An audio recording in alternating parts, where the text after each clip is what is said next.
here's a question that should scare anyone using AI in their business right now. What happens when your AI is confidently wrong? Not wrong in an obvious way, wrong in a way that looks completely reasonable. The kind of wrong that slips past you, gets approved, and shows up 6 months later to rear its ugly head. Listen, this is a conversation that many are afraid to have publicly in this current AI hype cycle we find ourselves in. Everyone's showing you how to build cool agents and do stuff, but almost nobody's showing you how to build agents you can actually trust, especially in regulated industries where one mistake could cost you a lot. So today we are going to build a real compliance workflow. We're going to use Cowork to design it and N8N to actually run it. Let's get into it. So here is our game plan. So we're going to be building this for a fictional company called Meridian Specialty Insurance. So step one, we're going to open up Cowork and actually walk through how we want to design this complex workflow. And we'll use Cowork as almost like a sounding board and to help us flesh it out. Step two, we're actually going to connect Cowork to N8N to actually build the actual workflow.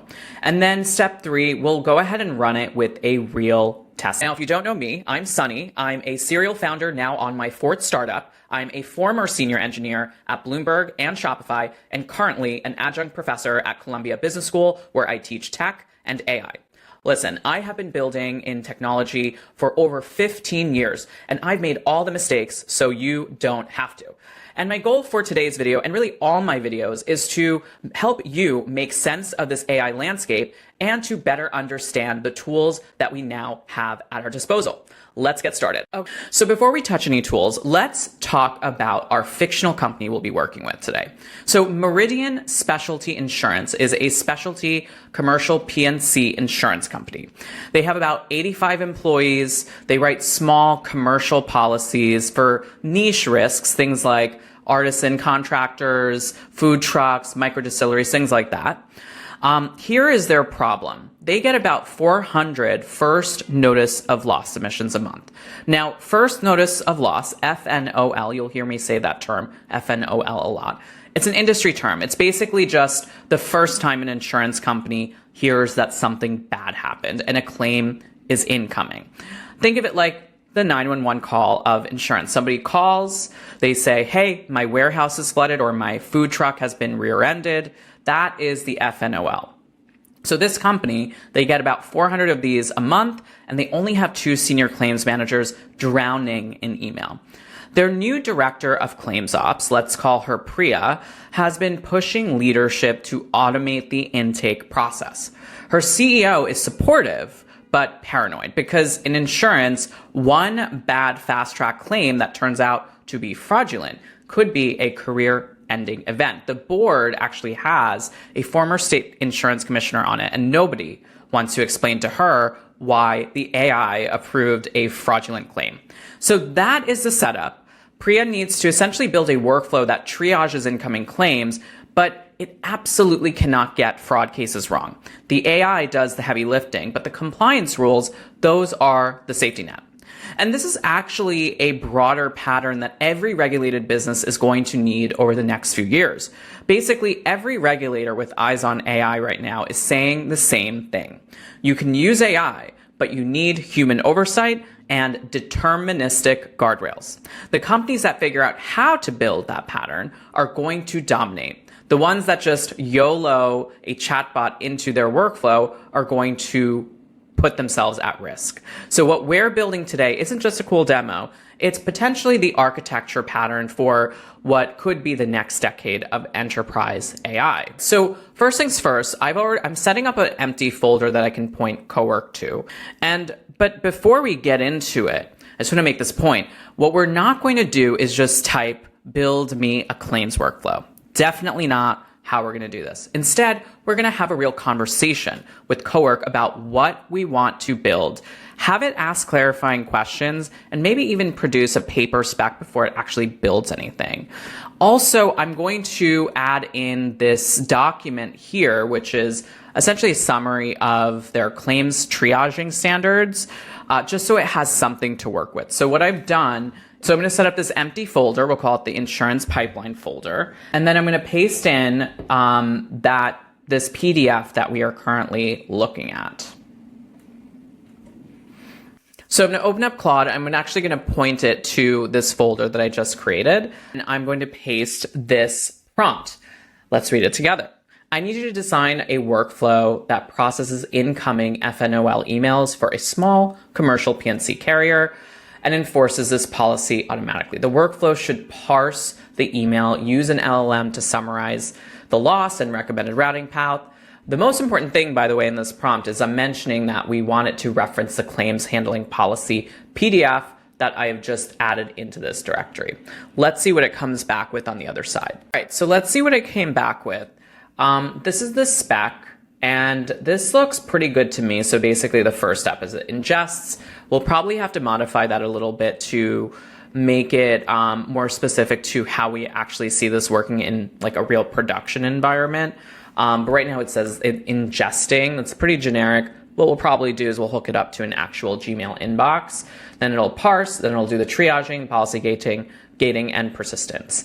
So the most important thing that we want to just understand is what aspect of this spec is probabilistic, meaning coming from an LLM, and what aspect of this is deterministic, meaning that it is actually a function that we're running.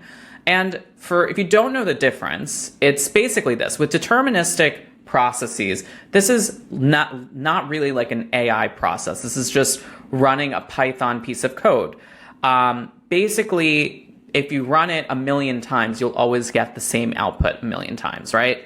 With probabilistic nodes and workflows, this is more relating to kind of how AI works natively, right? It's more of a statistical model. If you run something more than once, you cannot guarantee that it's going to produce the same results all the time.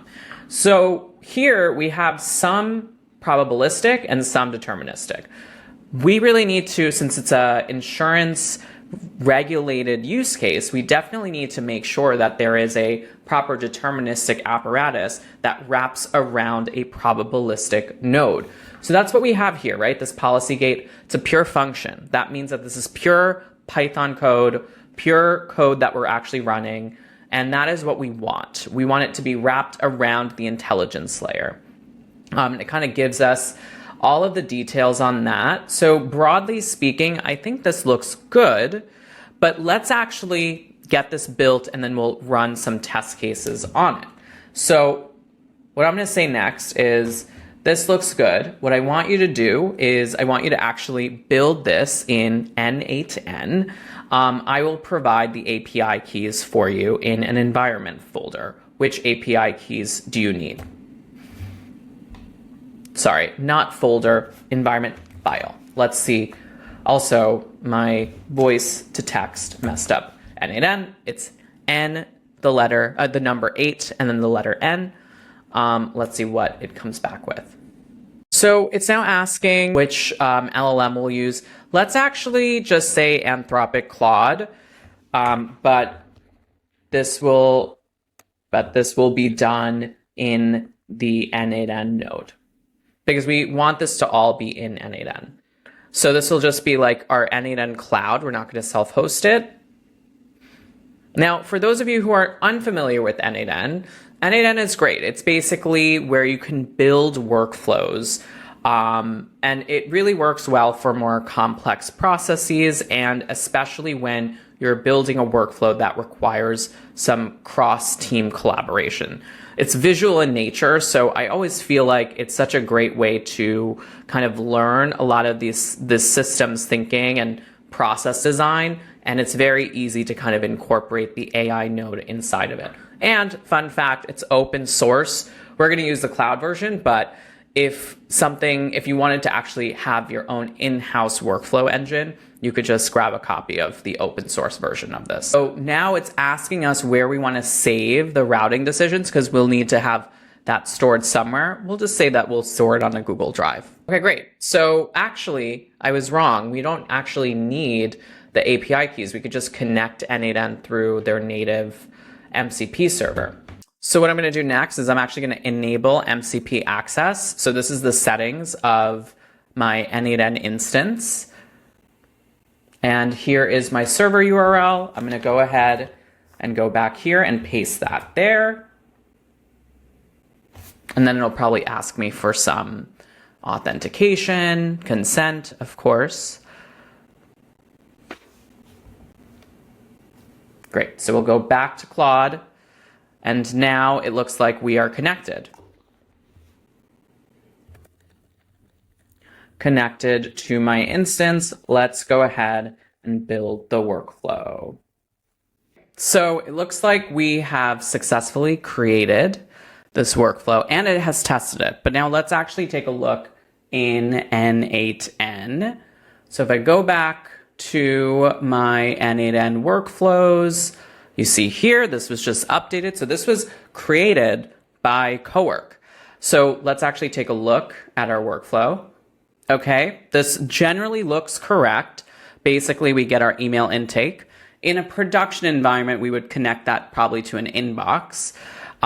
This would then be parsed out. We would extract the information.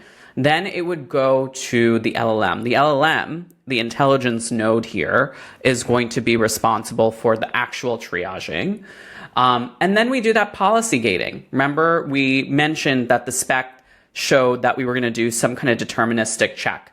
This is pure code. So it's very, very important that we have that deterministic apparatus around it. And then we log it to a Google Drive. I believe I already have my Google Drive connected here. I also have this connected to my Anthropic account. If you're new to N8N, you'll probably need to do the same. You'll probably need to set up those credentials on your end. So why don't we actually test this out? I'm going to test a super small claim.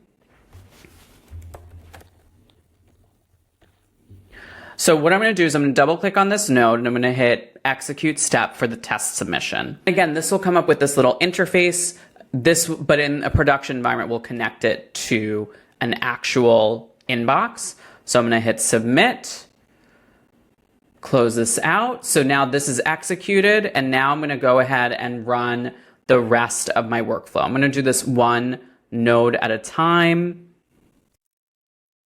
Okay, great. So it successfully ran. We can actually see what the decision is. Okay, great. So you can see here that the decision has been created along with all of the documentation around that decision. The format that you're looking at right now is in JSON, which is just a structured way to store the information. We can actually have this information rendered in a much more user-friendly user interface with Claude Cowork. We're not going to do that right now, but you can see here the LLM is recommending a fast track, and it's also providing the full context as to how it arrived to that decision. Okay, great. And that concludes our video.